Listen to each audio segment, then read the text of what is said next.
John Carter had always taken pride in his home. Nestled in the peaceful Maplewood Estates, his modest two-story house was a sanctuary, a place where memories with his family were built and cherished. The soft blue-gray roof, carefully chosen by his daughter Emily during the home's construction, was one of the features that gave the house its distinct charm. Emily wasn't just any designer. She was an up-and-coming architect known in their community for her unique style and attention to detail. In fact, she had designed nearly half the homes in Maplewood Estates. Her vision balanced modern elegance with the neighborhood's quaint, cohesive aesthetic. To John, the roof wasn't just a color, it was a piece of her art, a symbol of family and pride.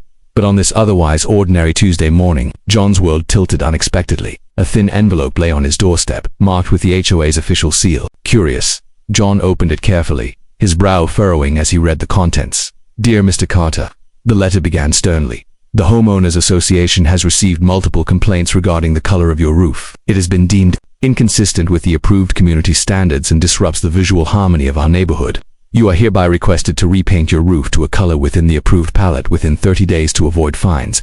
John reread the words, disbelief washing over him. This was the first time he had heard any complaint about the roof in the 10 years they'd lived there. And the roof color.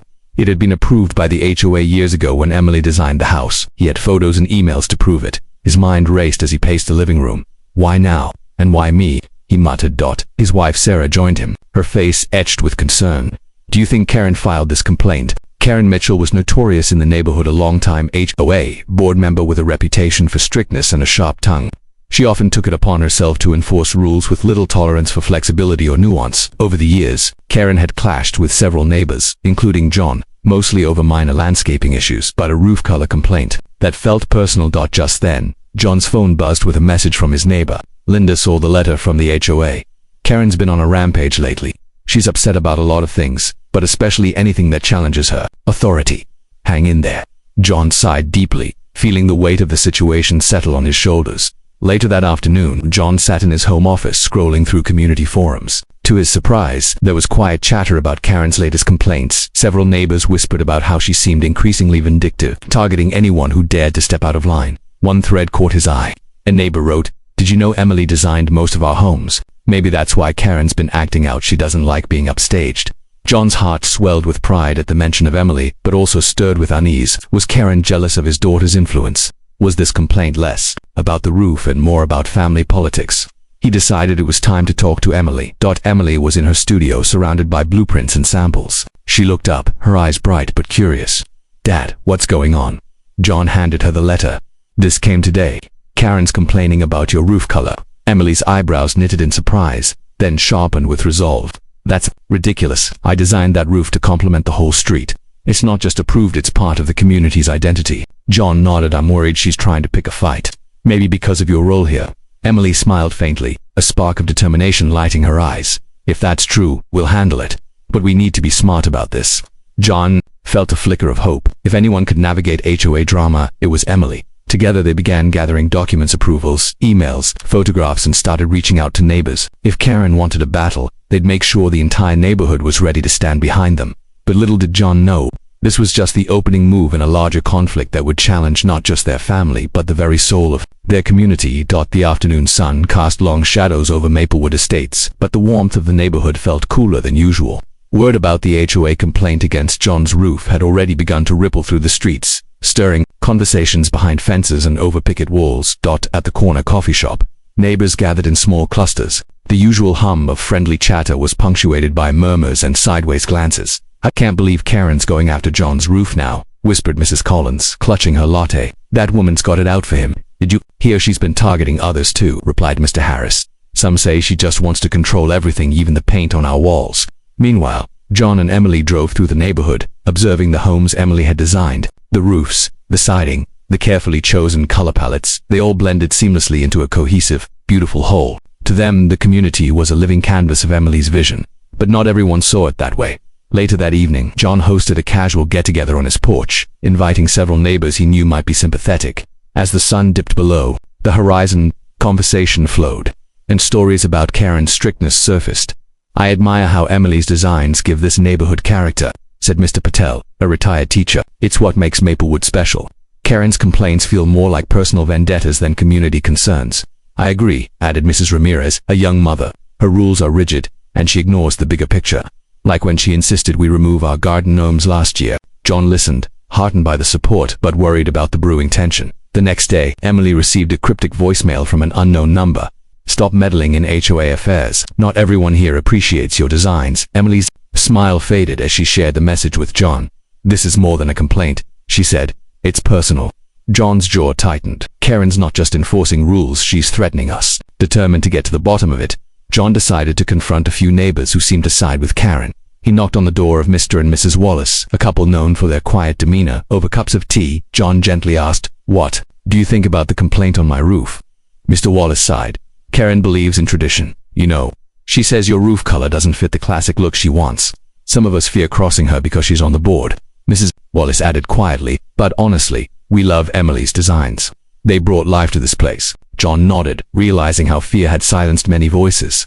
Word of his conversations spread, and more neighbors began to cautiously express their support. But Karen remained a formidable presence, organizing her allies and preparing for the upcoming HOA meeting. Meanwhile, Emily began documenting the neighborhood's homes, taking photos and creating a portfolio to showcase the harmony of her designs. She posted a subtle but powerful message on the community forum. "Our neighborhood is a reflection of many voices and visions. Let's celebrate creativity, not stifle it." The post garnered dozens of likes and encouraging comments. Back at the HOA board, Karen's complaints continued piling up, not just against John but others who challenged her authority. A few board members began whispering among themselves, concerned about her aggressive approach. One evening, John received a call from a fellow homeowner. "You might want to come to the next HOA meeting. Karen's planning something big." As the days ticked by, John and Emily prepared themselves for a confrontation that could define the future of Maplewood Estates. But beneath the surface, a quiet resistance was building. Neighbors who had once felt powerless were finding their voices, and, in that quiet gathering storm, the seeds of change were taking root. The evening of the meeting arrived like a slow-moving storm. Maplewood Estates Community Center, usually a place for friendly gatherings and potlucks, now buzzed with a palpable tension. The air was thick with whispers and anxious glances as residents filed into folding chairs arranged in rows. John sat near the front, his hands clenched tightly in his lap. Emily, sitting beside him, gave him a reassuring nod. They both knew this meeting could change everything. At the head of the room sat Karen Mitchell, her expression sharp and unyielding, the very picture of authority. As a longtime HOA board member, she wielded considerable influence, and tonight, she intended to use it to push her complaint about John's roof color. "Good evening, everyone," Karen began, her voice steady but cold. "We're here to discuss recent complaints regarding community standards, specifically the inappropriate roof color on Mr. Carter's property." A murmur rippled through the crowd. John felt a surge of frustration but held his tongue, waiting for his moment. Karen clicked a remote, and the projector displayed photos of John's roof, highlighting the blue-gray color she described as discordant and detrimental to neighborhood uniformity. "This color," Karen declared, "does not adhere to the approved palette set forth in our community guidelines. It undermines the visual harmony we've all worked so hard to maintain."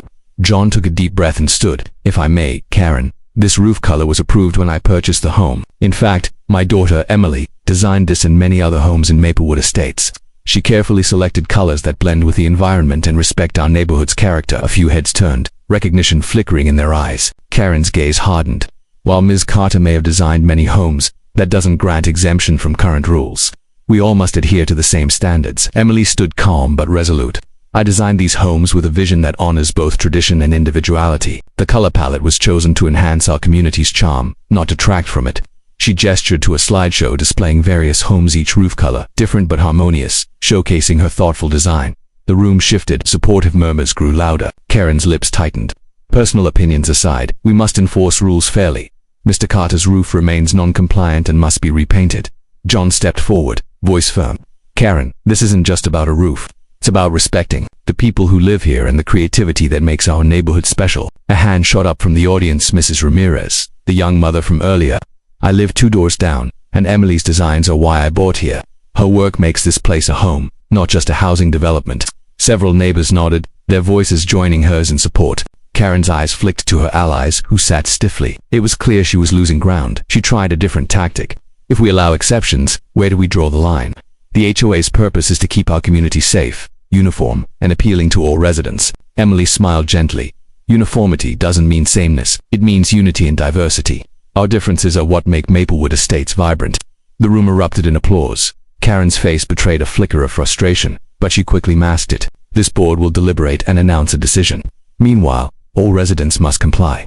John and Emily exchanged a glance. The fight wasn't over, but their voices had been heard. As the meeting adjourned, neighbors approached John, offering handshakes and words of encouragement. Some, who had remained silent until now, confessed they'd been afraid to speak out against Karen. Emily caught John's eye. This is just the beginning. But the community is waking up. John nodded, feeling a swell of hope mixed with caution. Karen's complaint was more than a rule enforcement. It was a challenge to the heart of their neighborhood. And John knew one thing for certain.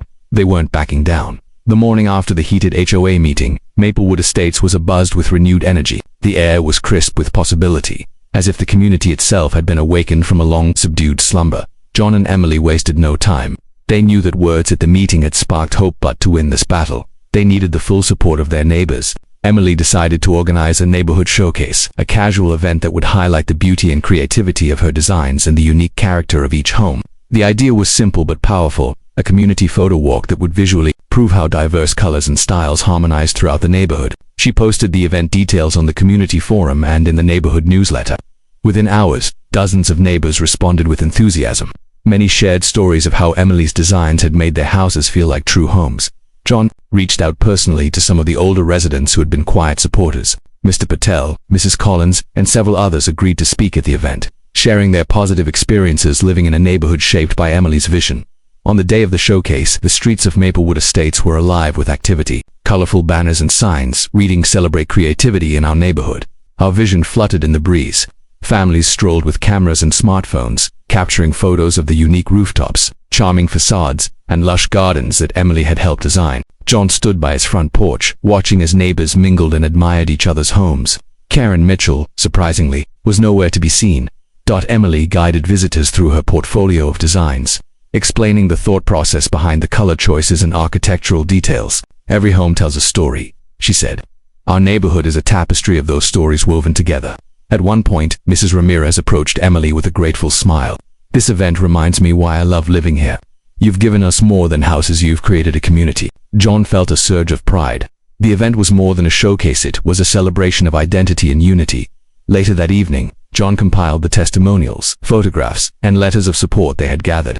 He prepared a formal response to Karen's complaint, emphasizing how the roof color was consistent with the neighborhood's spirit and history. The next HOA meeting was scheduled for the following week, and John knew this time they wouldn't be facing the board alone.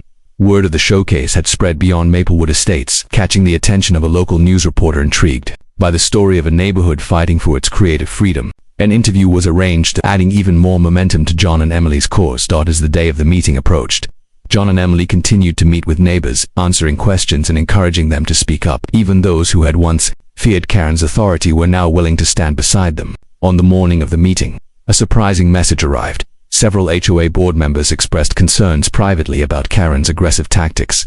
Some were ready to push for a more balanced approach. John and Emily exchanged hopeful glances. The tide might be turning, but as they prepared to present their case, they knew that Karen would not relinquish control easily. The real test was still ahead. The night of the big HOA meeting arrived like a storm cloud hanging heavy over Maplewood Estates.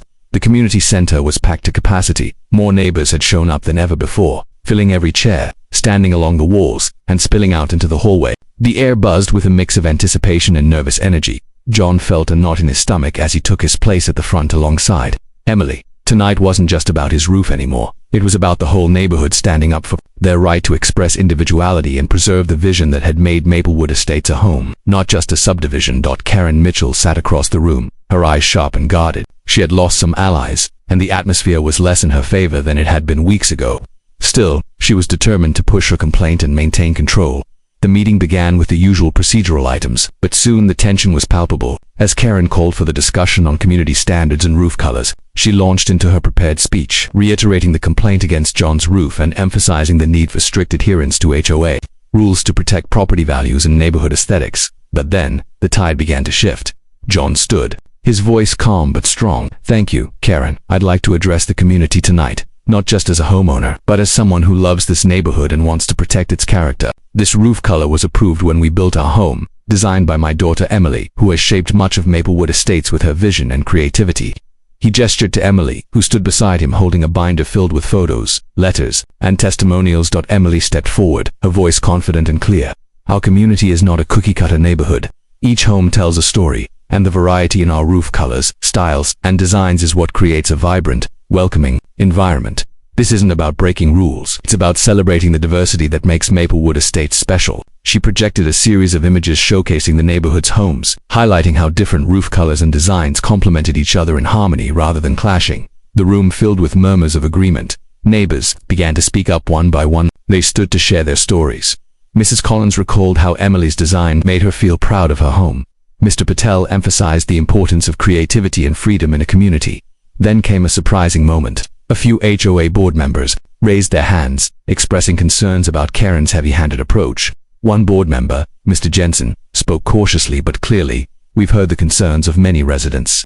It's time to reconsider how we enforce rules and whether those rules allow for the uniqueness that makes our neighborhood thrive." Karen's face hardened, but she remained silent as the momentum swung further away from her. John watched as the community he loved rose around him. Voices united in support. Finally, it was time to vote on whether John would be required to repaint his roof. The room fell into tense silence. One by one, votes were cast. When the count was announced, it was clear the majority sided with John and Emily. The complaint was dismissed. Cheers and applause erupted through the room. Karen's shoulders slumped slightly as she gathered her papers. She approached John quietly afterward. "Congratulations," she said with a tight smile. "But don't think this is over." John nodded. Knowing this wasn't just a personal victory, it was a message to anyone who sought to stifle the neighborhood's spirit. As the crowd dispersed, John and Emily shared a moment of quiet triumph. The battle had been hard fought, but their community had chosen creativity, unity, and respect over rigidity. Maplewood Estates wasn't just a place to live, it was a neighborhood where voices mattered and where every home told a story. The days following the high-stakes HOA meeting felt like a fresh breeze sweeping through Maplewood Estates. The community, once divided and tense, now carried an undercurrent of hope and solidarity. John and Emily woke each morning to a neighborhood buzzing with positivity. People greeted each other with smiles. Conversations flowed easily, and the weight of fear and frustration that had settled over the streets seemed to be lifting. John noticed neighbors taking pride in their yards, repainting fences in bold but tasteful colors, planting flowers, and even adding personal touches like wind chimes or unique doormats. It was as if the collective victory had unleashed a wave of creativity and connection. Emily, meanwhile, was approached by several families eager to update their homes with new designs and color schemes. She was thrilled to work with the community to continue enhancing the neighborhood's charm and individuality. At the same time, the HOA board began to feel the ripple effects of the meeting. The once unquestioned authority of Karen Mitchell had been checked, and other members started pushing for reforms. Mr. Jensen, who had spoken out at the meeting, proposed a new committee dedicated to reviewing community guidelines with greater resident input. The board agreed, and Emily was invited to join as a design consultant, clear sign of the neighborhood's changing priorities. However, Karen remained resistant. She submitted a formal appeal against the meeting's decision, hoping to reinstate the complaint against John's roof. But with mounting opposition, her influence waned. One afternoon, John received a phone call from the HOA president. "John, I want to thank you for your leadership during this process. Your dedication to the community has inspired many." It was an olive branch, a sign that the HOA was willing to move forward collaboratively. John replied, "I believe Maplewood Estates is at its best when we work together. I'm ready to help in any way I can." As the weeks passed, a sense of renewal took hold. The new guidelines that emerged emphasized flexibility, creativity, and respect for personal expression within community standards. Homeowners were encouraged to communicate openly about their plans, and disputes were to be resolved through dialogue rather than threats. The neighborhood newsletter featured stories about residents who had transformed their homes, celebrating the unique spirit of Maplewood Estates. Emily's latest project was a community garden, designed as a peaceful gathering place filled with native plants and artistic touches contributed by residents. It became a symbol of unity and growth, both literal and metaphorical. One evening, as John and Emily stood by the garden's entrance, watching children play and neighbors chat, Emily smiled. "We fought hard for this, but the real victory is the community we've built together." John nodded, feeling a deep sense of gratitude. It's more than just a neighborhood, it's a family. The experience had taught them both valuable lessons about standing up for what's right, the power of collaboration, and the importance of listening to every voice. Karen, now somewhat isolated, eventually stepped down from the board. Though she had resisted change, the neighborhood had evolved beyond her control. Maplewood Estates had not only preserved its charm, it had grown stronger, more vibrant and more inclusive. And as John and Emily looked around at the thriving community, they knew the future was bright.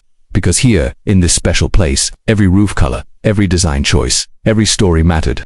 The sun rose over Maplewood Estates with a fresh sense of promise. The neighborhood was no longer just a collection of houses, but a living, breathing community united by shared experiences and a newfound respect for individuality. John and Emily had become local champions not through titles or positions, but by simply standing up for what they believed in. Their victory wasn't just about a roof color or a single complaint. It was about transforming the way neighbors saw each other and their homes. At the next HOA meeting, the atmosphere was noticeably different. The board, under new leadership, was more open to dialogue, transparency, and resident involvement. Gone were the days of strict enforcement with little room for discussion. Now the emphasis was on collaboration and trust. Emily, serving as the design consultant, presented a proposal for a neighborhood beautification project. It included not only gardens and public spaces but also workshops on design and maintenance for interested homeowners. This project will help us celebrate the diversity that defines Maplewood Estates, Emily explained. It's about making our neighborhood a place where creativity and community go hand in hand. Residents applauded enthusiastically. The excitement was contagious. John found himself busy with meetings and planning sessions, but it was a fulfilling kind of busy. He enjoyed seeing neighbors come together, sharing ideas, and lending hands to projects. The community garden was thriving, and new initiatives were being planned: a book exchange, art fairs, and even a neighborhood talent show. Meanwhile, Karen Mitchell's departure from the board had left a void, but it was quickly filled by people eager to foster a positive environment.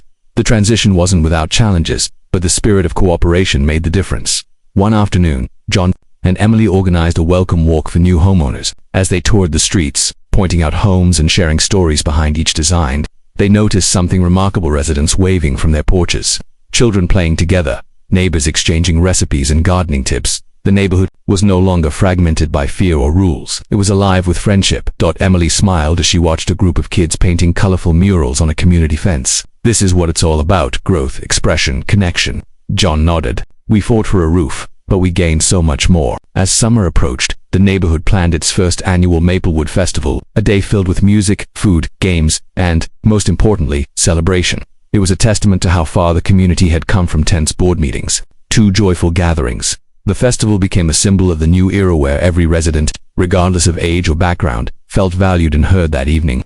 As the sun set over a neighborhood bathed in warm light and laughter, John and Emily stood side by side on their porch. The once contested roof gleamed proudly, a beacon of the community's spirit. Emily turned to John, her eyes shining with hope. We did it, together. John smiled, feeling a deep sense of fulfillment. This is just the beginning. Maplewood Estates has a bright future ahead, and as the stars appeared in the sky, the neighborhood breathed easy, ready to face whatever came next, united and strong.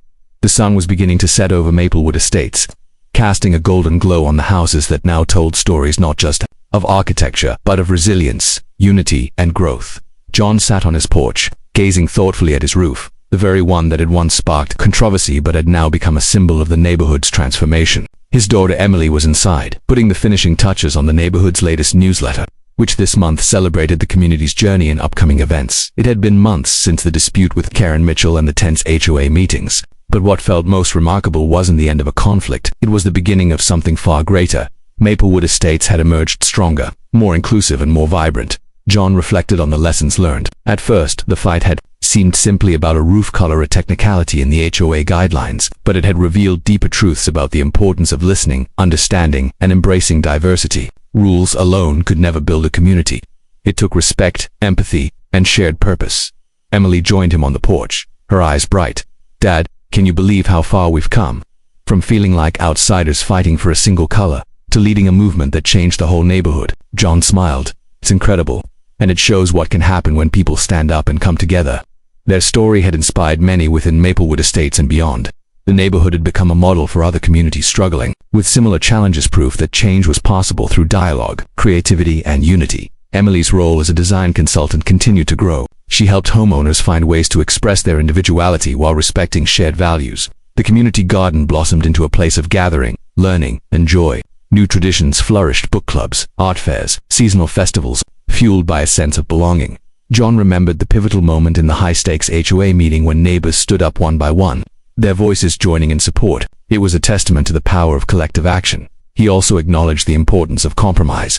While Karen Mitchell's rigid approach had caused strife, her departure opened space for balanced leadership that valued both structure and freedom.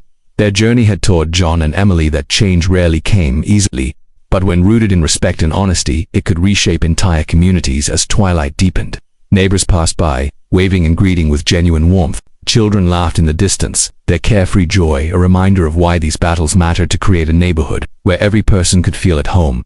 Emily leaned her head on John's shoulder. "We've built more than homes, Dad. We've built a legacy." John nodded, filled with gratitude. A legacy of courage, kindness, and creativity. Maplewood Estates stood as a shining example of what was possible when people dared to challenge the status quo, embrace differences, and work together for a brighter future. And as the stars appeared overhead, John and Emily knew their story was far from over. It was the start of a new chapter, one where every roof, every door, and every heart belonged. The end.